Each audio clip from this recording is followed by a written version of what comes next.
Hi everybody, it's Sean here again. Welcome back to First Friday Fives here on Go Big Boy or Go Home. While the official tagline for us here on the channel is recoil required, not everyone is as tolerant of handguns that have more kick than a kung fu movie as we are. I know it sounds crazy to me, but some people don't get a rush from trying to tame a beast of a handgun into impressive accuracy. Good man always knows his limitations. Yet these folks may still have a need or desire for a handgun cartridge that packs a powerful punch, especially hunters. So this month, we're going to talk about the top 5 big bore handgun cartridge alternatives for the recoil sensitive. Number 5. The 460 Rowland instead of the 45 Winchester Magnum. Let's face it, the 45 Win Mag is one of those cartridges that just never gained any traction. Too bad, as it is a pretty cool concept, being essentially an elongated 45 auto cartridge that zipped a 230 grain bullet at 1,450 plus feet per second. Pretty potent stuff, but longer cartridges are much harder to fit into a semi-auto, and the rimless cartridge makes it less than ideal for a revolver. So your options for a platform are limited to the LAR Grizzly, the AMT Automag 4, and the Wildy Survivor. Only the latter is still in production. So what's a big bore fan to do when they want this kind of semi-auto power? Well, you shoot the 460 Rowland. The 460 Rowland was designed by Johnny Ray Rowland in 1998. The idea was to get 44 Magnum power out of a 45 auto platform. The brass is significantly stronger to handle the 45 Win Mag max pressure the cartridge shares, which is 40,000 psi. The brass was lengthened 1/16 of an inch to prevent it from being chambered in a standard 45 auto gun to keep folks from having a disaster on their hands. The cartridge will shoot a 230 grain bullet at 1,300 to 1,350 feet per second. That is 44 Magnum territory as advertised, and within striking distance of the 45 Win Mag. The best part is the platform availability. This cartridge was always intended to be available as a conversion. There are a few places that sell kits that can modify a plethora of different handguns. The 1911, Glocks, Smith & Wesson M&Ps, SIG, FN, the list goes on. The basics of the kit are a stronger recoil spring, a properly chambered barrel, and a compensator. And that compensator makes the recoil extremely easy to deal with when compared to the 45 Win Mag. The recoil to me is similar to shooting a 10mm with proper velocities. You can even buy a Wilson Combat Hunter chambered in it from the factory if you have the money. With more platform availability and less recoil, the 460 Rowland is a great stand-in for the 45 Win Mag. Number 4. The 45 Colt P instead of the 454 Casull. If you've been following our videos over the years, this should come as no surprise. The 454 Casull is a favorite of mine and is a true powerhouse round. Launching a 300 grain bullet at up to 1,650 feet per second, this round can easily hunt anything that walks on this earth and also protect you in dangerous situations while on the trail. But the recoil of this gun is something truly brutal. It snaps, it rises, and it punches palms. I have talked to 2 different custom revolver builders, both of whom told me they actively try to talk people out of getting a custom gun built in this caliber. I can't blame them, as it will fatigue a shooter at the range very quickly. The alternative that both custom builders mention is the 45 Colt. But they're not talking about the original iteration. The 45 Colt was originally conceived around black powder in the early 1870s, so when smokeless powder came about, there was much more potential than the standard revolver chambered in it could handle. But shot in a 454 Casull or in a custom-built revolver, the 45 Colt P can be a truly devastating force. The 45 Colt P will launch a 300 grain bullet at a solid 1,250 feet per second. Not the 454 Casull, but still massive power and without the massive recoil.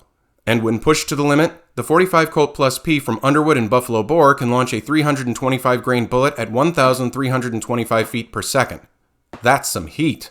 The important thing to remember is that if your revolver wasn't custom built around this cartridge, always ask your manufacturer about what a gun can handle.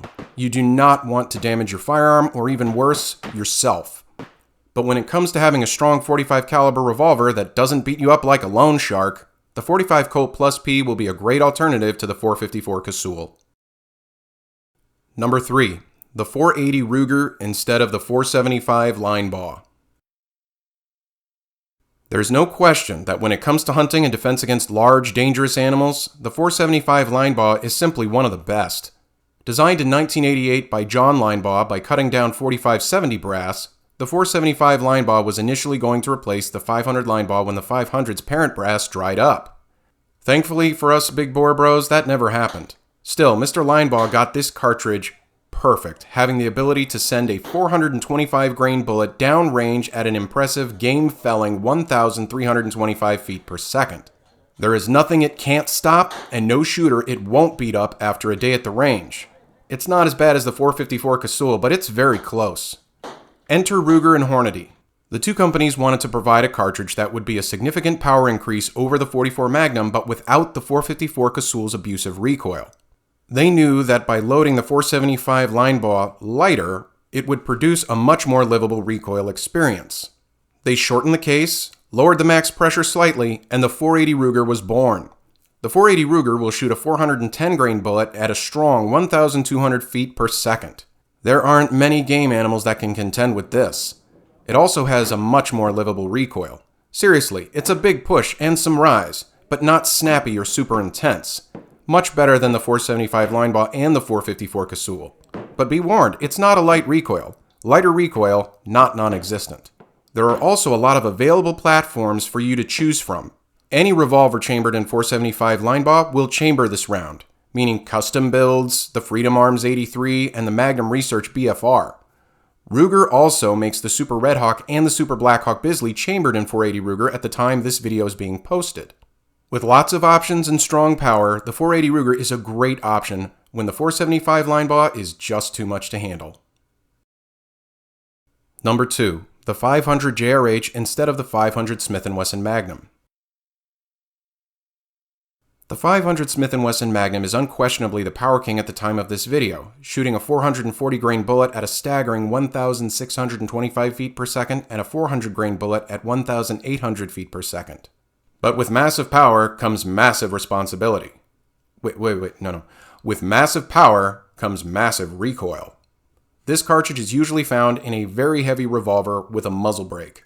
But if you happen to balk at the muzzle brake and get a long barrel, then it can be one tough beast to tame. And trying to pack this thing for a hunt is such a task that you might as well just get a rifle. But there are alternatives. To me, the best 50 caliber revolver alternative is the 500 JRH designed by Jack R. Huntington in 2004. This cartridge is essentially a shorter version of the 500 Smith & Wesson Magnum for all intents and purposes. It has a brass length of 1.4 inches instead of the big Magnum's 1.625 inches. The rim is also turned, which makes it easier to chamber in a Freedom Arms 83 and in custom builds. But if you buy the Magnum Research BFR and 500 JRH, you'll notice they made room for you to buy 500 Smith & Wesson Magnum brass and cut it down yourself. Thanks, MRI. The cartridge also has a significantly reduced pressure ceiling at 45,000 psi versus the Magnum's 65,000 psi, and the result is launching a 350 grain bullet at 1,500 feet per second and a 440 grain bullet at 1,325 feet per second. This caliber will simply stop anything. There is plenty of power for any hunting or woods defense situation you could possibly end up in. And the recoil is much more livable. Make no mistake, this thing produces intense recoil, but unlike the big Magnum, you can control it more easily without the big muzzle brake. And it doesn't require massive size either. I don't hunt, but in grizzly territory, having this chambered in a BFR is my go-to for a woods gun. It sits on my hip and is just a little heavier than my Super Blackhawk. And to be honest, I enjoy shooting this caliber. The 500 Smith & Wesson Magnum is not anywhere as much fun to shoot. Man's got to know his limitations. And since the 500 JRH is based on it, you can get supplies for reloading it much easier than the .510-inch 500 Linebaugh. Smaller package, less recoil, and easy to find reloading supplies make the 500 JRH the best 500 Smith & Wesson Magnum alternative on the market. Period. Number 1. Drumroll please. The 41 Remington Magnum instead of the 44 Remington Magnum. As much as I wanted to put the number 2 choice here, this just makes more sense. In a world where the 44 Magnum is not the most powerful handgun in the world anymore, there are still many people for whom this is a threshold cartridge. It's like Job 38:11 from the Bible. Hitherto shalt thou come, but no further. And while this cartridge is far from terrible in the recoil department, it is a handful that can fatigue you in no time. Especially considering it can launch a 240 grain bullet at up to 1,500 feet per second. This is a ubiquitous handgun hunting and wood defense round, and it has been used to hunt pretty much everything in the world when it is properly loaded. But for the average North American hunter, the game they are usually stalking with it is mid-size, and not the African Big Five. Enter the 41 Magnum. This cartridge has several advantages over the 44 Magnum that make it one fantastic alternative. Naturally, it has less recoil, and it is noticeably less. An honest estimate is about 30% less than the Big 44. The power is still ample, with roughly about 90% of the 44's energy still on tap. It will launch a 210 grain bullet at roughly the same velocity as the 44's 240 grain bullet, and it's been documented to have a flatter trajectory. Not much compromise here. The downside to the 41 Magnum is the fact that it is not a popular or even well-known cartridge. You'd be surprised just how many people don't know it exists. That means firearms chambered in it and ammunition are much harder to find. But don't fear, they are out there. Major manufacturers like Ruger, Smith & Wesson, and Freedom Arms have offerings in 41 Magnum, and they're not alone. With less recoil, almost identical power, and a flatter trajectory, the 41 Magnum is a great alternative cartridge for those who are looking to lower the recoil they put up with when they shoot their 44 Magnum. So let's recap our alternative cartridges before we go. At number 5, we have the 460 Rowland, nipping at the 45 Win Mag's heels while being far more practical. Number 4 is the 45 Colt P, the much more livable alternative to the 454 Casull. Number 3 on the list is the 480 Ruger, a hidden gem that will definitely make you reconsider the 475 Linebaugh. Number 2 is the 500 JRH, the perfect packable 50 that addresses all the 500 Smith & Wesson Magnum's faults. And at number 1, the 41 Magnum, the alternative to the 44 Magnum that barely gives up any ground. Thank you for watching, and I hope you enjoyed the list. Are there other alternative cartridges that you think we should have included? Maybe you would reorder the list? Please share your thoughts in the comments below. If you enjoyed the video, please like and subscribe for more content. If you didn't enjoy it, hey, thank you for giving us a chance. We really appreciate it. And remember, go big bore or go home.